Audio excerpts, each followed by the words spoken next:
Morning guys, hope you are making a good start to your challenge. Okay, to kick us off with our Thursday information day. The first topic of conversation is going to be about sleep. So why is sleep important? How will it affect you on this 8-week challenge? How will it affect your performance over the next 8 weeks and throughout the rest of your life? Okay, so sleep has a massive important function within the body. So what I want to do is just highlight this to you, and then I want to understand why we're getting a lack of sleep, how we can improve sleep, how we can improve the efficiency of our sleep through certain behavioural manipulations, in addition to things like supplementation, etc. Okay, the best thing for you guys is to be informed. So let's start us off. What is sleep?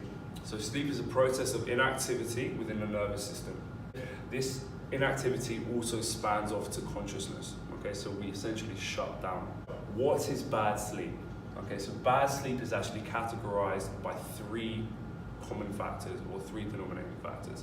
These factors are lack of, for example, the volume of your sleep. Okay, if it's too little, you aren't going to reap the benefits of that process or that biological process.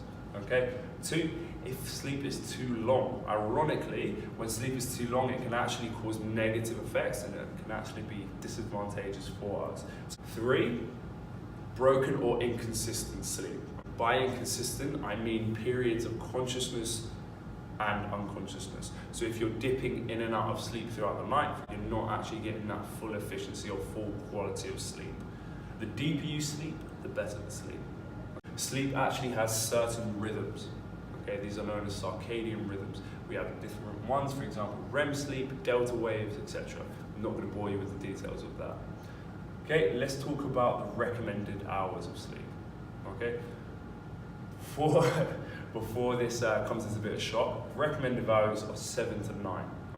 Now, having spoken to most of you, I know that most of you are not getting anywhere close. So, what is the importance of sleep? Why do we need to cherish these 7 to 9 hours? What we're going to start off with, I'm just going to give you a list of things that essentially are the benefits of sleep. Memory consolidation. The process of memory consolidation and storage has been shown to be improved when you have increased levels of REM sleep. So REM, okay, is known as rapid eye movement. Okay, it's one of the deeper forms of sleep. This aids the process of that memory consolidation. This is then going to affect you in other areas of life, for example, work, day-to-day life, etc. Tissue repair. Have you ever heard of the term, you grow in your sleep? Okay, it's true. So what happens, energy is a finite resource. We only have certain amounts within the body.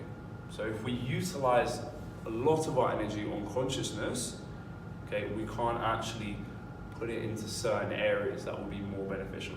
So when we are actually sleeping or when we're in a process of unconsciousness, we can prioritize energy that's been accumulated by sleep and put it into an area that is going to be beneficial for us.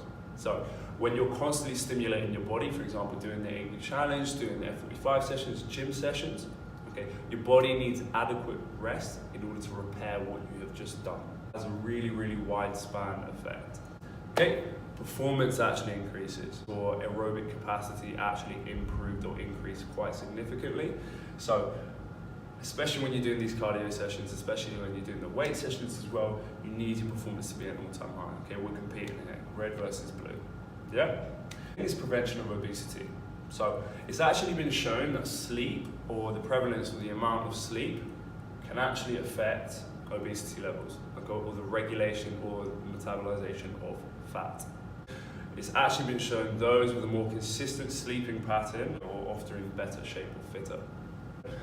One of the most important things, and I've actually highlighted it or underlined it in red, is glucose regulation. So glucose regulation is a massively important process within the body. One of the biggest problems within today's society is consumption of sugar. So this glucose actually allows regulation of blood sugar levels within the body. Okay, so when there's not enough sleep, this affects that process. That process then actually causes a knock-on effect and actually causes things like weight gain, and has actually been shown to lead to cancer. So poor regulation of glucose via insulin has actually been shown to cause the metabolization or the development of cancerous cells. That's not to scare anyone, okay, it's just a fact. But weight gain is a massive effector. Okay, we want our glucose regulation to be tip-top shape. Depression is actually another sort of aspect that is linked with sleep. So sleep is all hormonally based. Okay, so we have a hormone called melatonin. So melatonin is the hormone that acts as a sort of sedative on the brain. So it allows the brain and it allows the body to go into a process of sleep. So neurotransmitter imbalance can actually affect, and it actually causes problems with depression. So depression is actually linked to something called dopamine, shown to be correlated with sleep. So what we want to make sure that we're doing is that we are having enough sleep to balance that hormonal functioning out. Your immunological functioning. So going back to that previous statement I made, energy is a finite resource. So if you have certain amounts of energy, for example, you have 1,000 units in your body, you've used 400 in an F45 session, yeah? You've used another 200 in work or whatever, daily processes, and you've used another 300 in daily processing, okay? So that only leaves 100. That 100 has to be split amongst different things. So immunological functioning requires a lot of energy. So if we reduce the amount of energy tax or toll from that conscious process, we have a little bit more to use for immunological functioning. So things like pathogen responses or responding to bacteria entering the body, etc. That requires a lot of energy, and that expenditure, okay, we need to utilize or harness within sleep. Okay? That's why when you're ill, what do you want to do? All you want to do is sleep. So I would say that this is one of the most important functions of sleep. Barriers to sleep. Okay? Within today's society, there are so many barriers to sleep. Okay, one of the barriers are technology. Things like smartphones, things like Netflix, things like X, Y, Z, okay? Another thing is stress. So the stress hormone is known as cortisol. So if you think of two opposing factors, for example, a positive and a positive of each magnet, okay, they force each other away or propel each other. Okay, that is the same with cortisol and melatonin. So we're going to go back to this hormone throughout. Melatonin actually prepares the body for sleep. So when we have excessive cortisol levels, it causes hypervigilance within the body. It's a negative hormone, okay? It causes a lot of energy expenditure, and it causes a massive toll on the body. So what this does is it directly fights melatonin production, okay? So you don't want to be sleep and hypertensive at the same time, or hypervigilant at the same time. It just doesn't work. Two counteractive movements. Okay, overactivity. Okay, it leads in with stress. We have too much conscious awareness, therefore our body cannot actually go into that process of sleep, or cannot get ready for sleep. Light is a massive thing. So light has a massive effect on the body. So for example, things like seasonal affective disorder is caused by the perception of light, okay, the changing light. People from places like Iceland tend to be more susceptible to things like depression because of that lack of light at certain seasons within the year. Okay, so melatonin production is actually ignited by perception of light. So we have certain receptors, ocular receptors within our eyes, that sense the amount of light in the room, okay, and they trigger the process of melatonin distribution from what's known as the pineal gland. Don't need to know that, okay, but just know light is a massive influencer.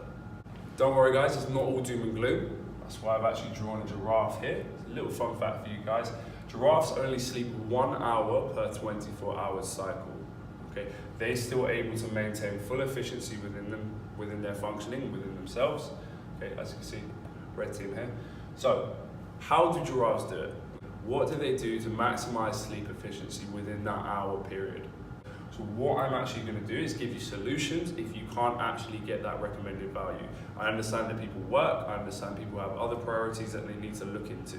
So me, myself, I have certain commitments that I have to make that mean I can't get as much sleep as I want to, okay? So how can I fit this or maximize my efficiency of sleep during the day? It's not all about length, okay? Sometimes it's about the efficiency of it, okay? So, solutions. We have certain solutions in terms of behavioural solutions and in terms of supplements. So, behavioural solutions, Okay, going back to that idea of light and technology, turn off your lights and gadgets 20 minutes before you intend to sleep. Okay, I know the temptation is there. Okay, check that Instagram post, check the likes, watch that final episode. Before you know it, you're 5 episodes in. It's been 4 hours, you're still not asleep. So what we need to make sure we're doing is when we are ready to go to sleep, we actually limit the factors that are going to affect our sleep. So, turn off your lights. 2, okay, exercise. Exercise causes neurological depletion or taxing of the nervous system. So it puts the nervous system in a state where it wants to actually shut down for a bit in order to recuperate. So exercise has actually been linked with improving sleep and therefore actually increasing the efficiency of sleep. It puts you into a deeper state of sleep quicker. Okay, environmental temperature. There are many studies that have been conducted that have actually shown that an environmental temperature of 19 to 21 degrees is optimal. Okay, so have you ever been in that situation where it's summer, it's too hot, okay, you stick your leg out, your duvet, you get too cold, you can't sleep, you're in that constant vicious cycle of being too hot and too cold. Okay, that massively affects sleep. So try and get as constant of a room temperature as possible around that margin that I've just set. Okay. What we need to make sure we're doing, we need regular circadian rhythms. When we break a cycle, okay, it can actually have negative effects. So for example, a massive thing that people are doing is throughout the weekdays, they're having minimal sleep. So for example, they go in maybe six or 7 hours of sleep. On the weekend, go out, have a drink, have a few drinks, go out, etc. You then sleep till 4 p.m. on the Saturday. Okay, that manipulation or that change in that circadian rhythm is actually really detrimental, and has actually been shown to be one of the leading causes in cell aging and cell degradation, so the breakdown of cells or that aging process. Okay, so even if it's a Saturday, you have nothing to do. Okay, try and get that sleep pattern somewhat consistent. How can we counteract minimal sleep? So what are the processes that we can do to actually salvage our sleep or to maximize our efficiency? Okay, we have what's known as the siesta method. So a siesta method is actually conducted throughout the world. It's a 20-minute nap or snooze once a day in the middle of the day. Okay. So for example, on your lunch break or whenever you have 20 minutes spare, just have a quick nap. This actually reduces the recommended value of sleep by 1 hour and 40 minutes. Okay, 20 minutes of your day can reduce 1 hour and 40 minutes of your sleep time. So in terms of efficiency, that's perfect. So what this actually siesta method does is it puts you into a deeper state of sleep a lot quicker, which means you can maximize the efficiency of that sleep. We have what's known as the Uberman method. Okay, what I've done is both extremes. So the Uberman method is the worst case scenario. This is something that I wouldn't recommend people do, but if it's a dire consequence, then do it. So the Uberman method works where you do 6 sets of 20-minute sleep throughout the day. What this actually does, it reduces your daily requirement of sleep from 7 to 9 hours to 2 to 3. Okay? You can manipulate the amounts of sets depending on however much sleep you'll get. So for example, if I'm only going to be able to get 4 hours of sleep, I'll have 3 20-minute blocks of naps.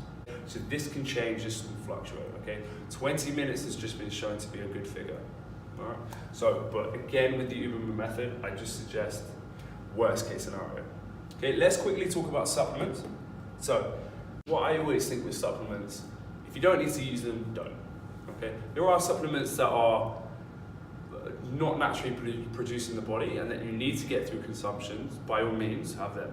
Okay, but the supplements that are actually, or the hormones, etc., that are regulated and made in your body, you need to be very careful with. When you overly expose a hormone within the body that is produced by the body itself, what the body then does, because it's smart, is it stops producing it because there's no need to anymore. You've got a constant supply, you don't need to. All right. So, first supplement, okay, magnesium.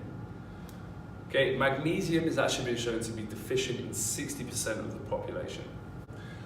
We actually sweat magnesium out, okay, when we're exercising just in our daily processes. So what I want to make sure, guys, is F45ers, you're probably most likely going to be suffering from depleted magnesium sources. So just make sure you're getting that in. You can get it in a supplemented form or you can get it in your food. Okay. So what magnesium actually does is it helps or aids the regulation of melatonin and actually reduces that cortisol level. Okay. So it acts as a de-stressor as well. Its benefit is, okay, it activates what's known as a GABA receptor. This GABA receptor, once it's activated, has a sedative effect or sedation effect on the brain. Okay, so it affects how the brain actually processes information. So it causes it to want to go into that sleep cycle. Magnesium, okay, there's many forms of magnesium supplementation. The key ones, magnesium citrate, okay, and magnesium aspartate. Okay, those are the ones that I'd recommend you buy, but again, do your own research as well. Okay, we have something called ashwagandha. Sorry for all the veggies out there. So gelatin contains what's known as an amino acid, which is a base of a protein, okay, which is a fundamental base of a protein, and it has an amino acid of a certain kind, called glycine. Okay, so glycine has actually been shown to reduce morning fatigue. So if you ever wake up and you feel, oh shit, I'm really groggy, okay, I can't be asked to just deal with the day, I'm just going to fall back asleep. So what this glycine actually does is it reduces that grogginess upon waking up. Okay, you can get this from natural sources, i.e. from your meat, etc., or you can actually get it from, okay, supplemented forms. So another thing that's actually glycine has actually been found to improve is cognitive ability. So your information processing, etc., has been shown to improve with glycine. Melatonin. Okay, this one is sort of playing with fire. Well, melatonin, as we said, is a sleep hormone. So melatonin, what it does is it affects or it puts the body into a state of sleep. So it makes the body want to go into that sleep cycle. Okay, what we need to be making sure is we're not supplying the body with constant usage of it. So when you supply the body with a naturally produced hormone, okay, it stops producing it, like I said. Okay, so that's all the information about sleep that I have. Hope that helps you guys. Any questions you have, let me know. Any videos that you want me to be covering or any things that you want me to be covering over the next few weeks, again, just let me know, okay? I'll be more than happy to go through it. Good luck, guys. Okay, have a solid 8 weeks.